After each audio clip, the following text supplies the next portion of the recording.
Hey, welcome back to Ancient Presence. Today's video is really exciting because we get to take you inside the Great Pyramid with us.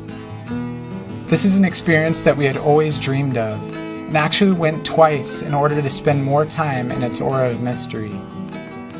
As we said in our last video, there are two entrances into the Great Pyramid. One entrance is the original that was built with the pyramid and is closed to the public. The other is an entrance that was forced by the Caliph Al-Mamun in the 9th century and is where tourists enter the pyramid today. As you can see in this diagram, here's the original entrance and here's the tourist entrance that was carved through the pyramid.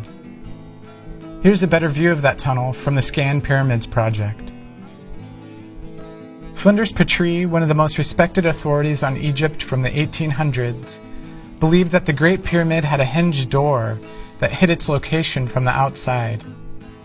There's evidence of this type of door being used in Dashur, and Petrie believed that this hidden door is what caused Al-Mamun to force the passage. We have fun making our way up the pyramid, climbing around and testing boundaries, until we weave our way through the lines of tourists and enter the pyramid, where we say goodbye to the daylight and enter the dark inner world. Walking down this rough passage, we begin to feel the excitement of witnessing something really special, as well as some questions about the official story of Al-Mamun's impossible tunnel that beelines directly to a junction of the pyramid.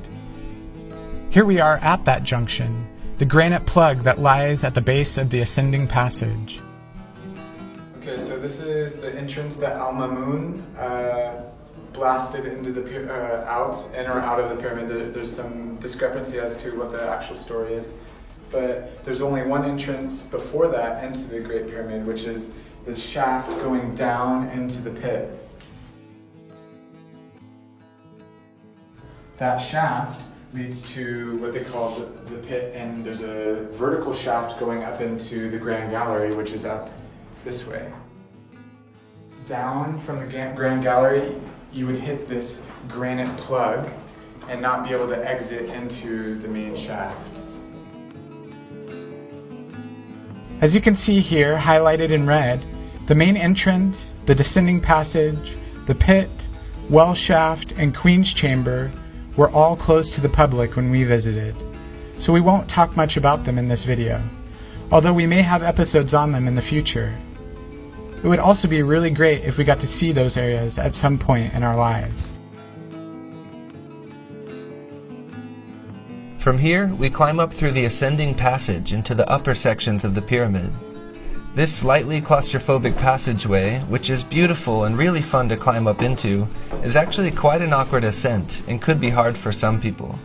It's about 40 meters or 130 feet long and takes quite a bit of time to reach the top.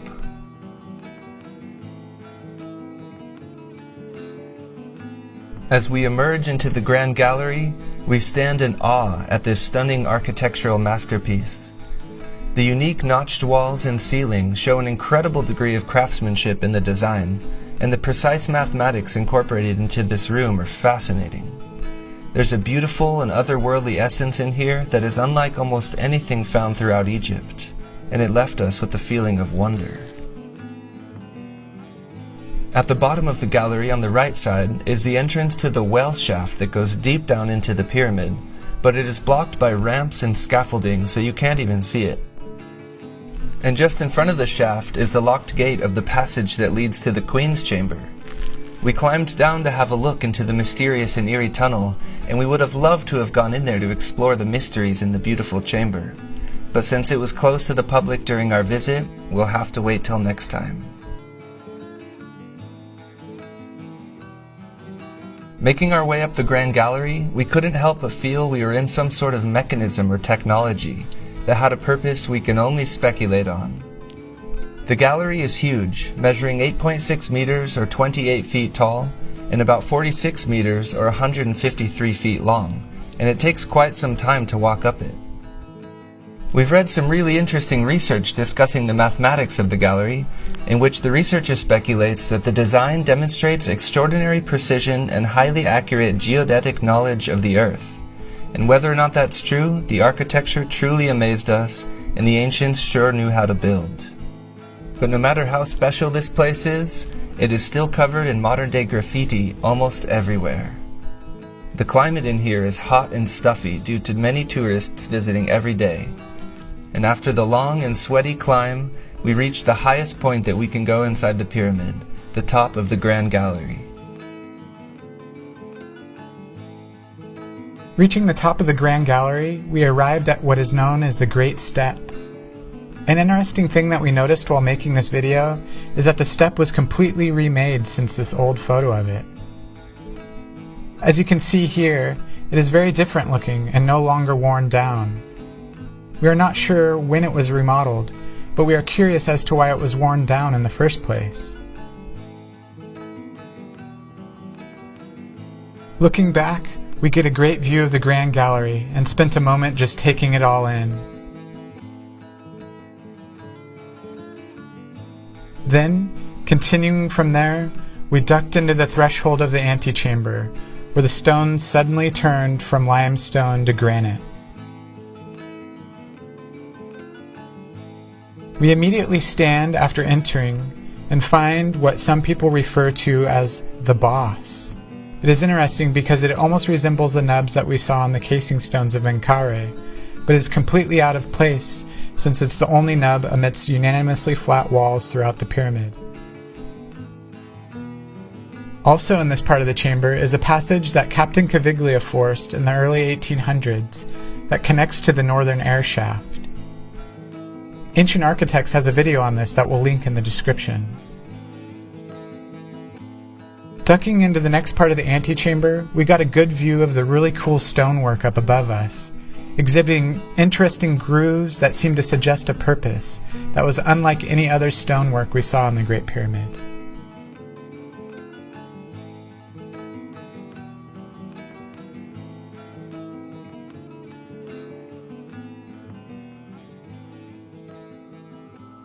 After ducking into the final little passage of the antechamber, we entered what is known as the King's Chamber. This is possibly one of the most enigmatic temple spaces humans have ever created, and there are countless studies and theories about its dimensions and purpose. Although the chambers in this pyramid are called the King's and Queen's Chambers, there were no bodies ever found in the pyramids at Giza, and there is little evidence to support the idea that this pyramid was built as a tomb. This pyramid is only attributed to Khufu because of a small controversial inscription that was found in the chambers above the King's Chamber. Ancient Architects also has a video on this that we'll link in the description. One of the first things that you notice about this chamber is that the resonance in there is powerful. This is evident in the vocal toning that we did in there that is now playing in the background of this video.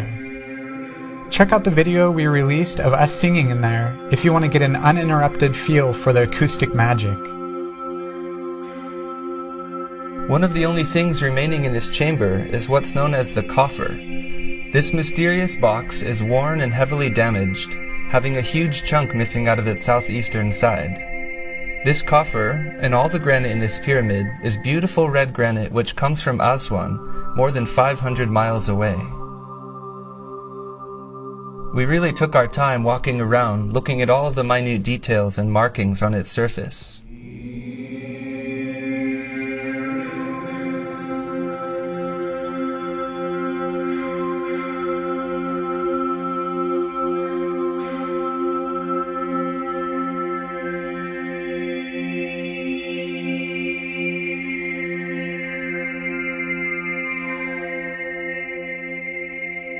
We noticed some pretty interesting things about it, observing what many people think are machine cutting marks.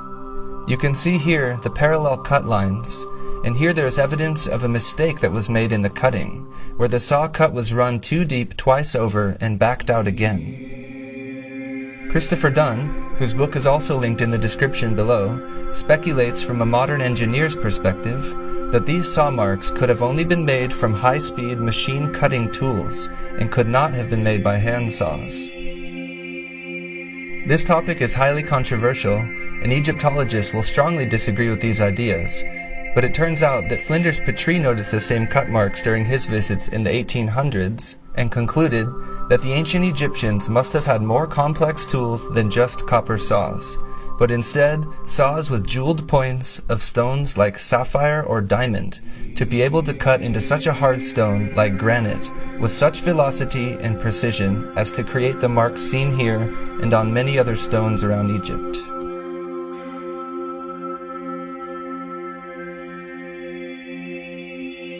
Petrie illustrated these cut marks in his book linked in the description below, and in this image, the figure outlined in red illustrates the cut marks on this coffer. Interestingly, the granite coffer is larger than the doorway into this chamber, meaning that the box was placed in here before the chamber was built around it during the original construction of the pyramid. Although it looks nice and glorious in this footage, visiting the inside of the pyramids can actually be a bit challenging and not very romantic, due to the security guards constantly hassling you to not make meditation and no taking photos.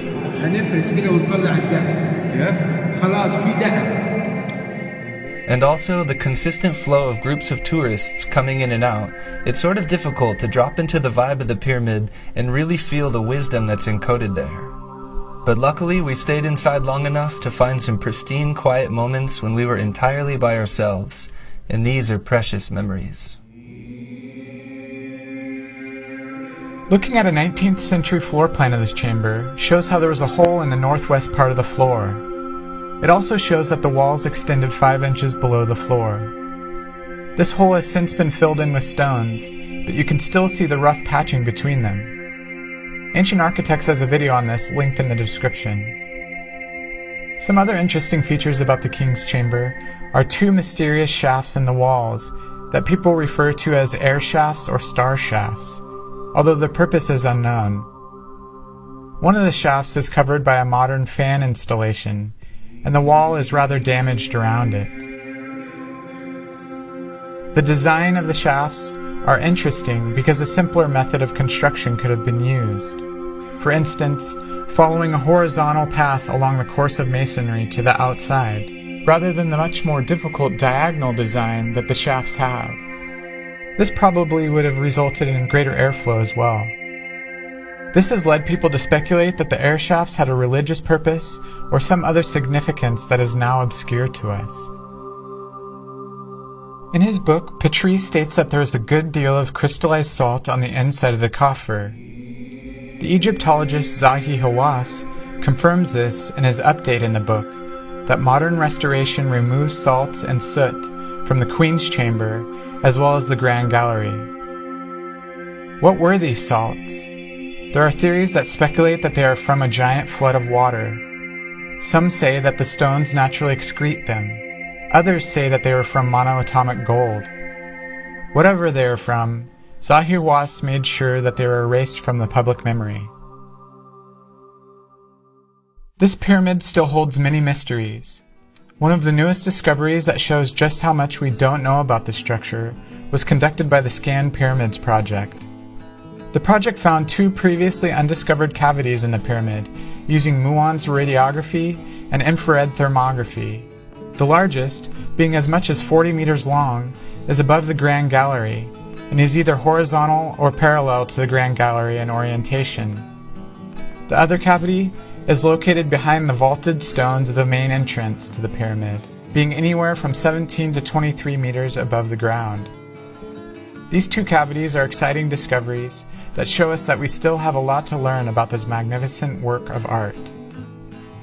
Getting to these remote chambers is another mission that will take years of careful planning. Leaving the King's Chamber, we head back out the way we came into the Grand Gallery and begin the long descent out of the pyramid.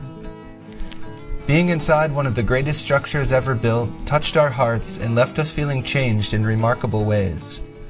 If you ever get a chance to go inside the pyramids, you'll know what we mean. Reaching the entrance tunnel at the bottom, we left the mystical inner realm of the pyramid and stepped back out into the light of day. We hope you enjoyed the tour inside of the Great Pyramid. Please like, subscribe, share our channel with your friends, and check the description below for links to more videos and great research. In our next video, we'll take you on a journey inside the Pyramid of Khafre. Thank you for watching and joining us in this ancient presence.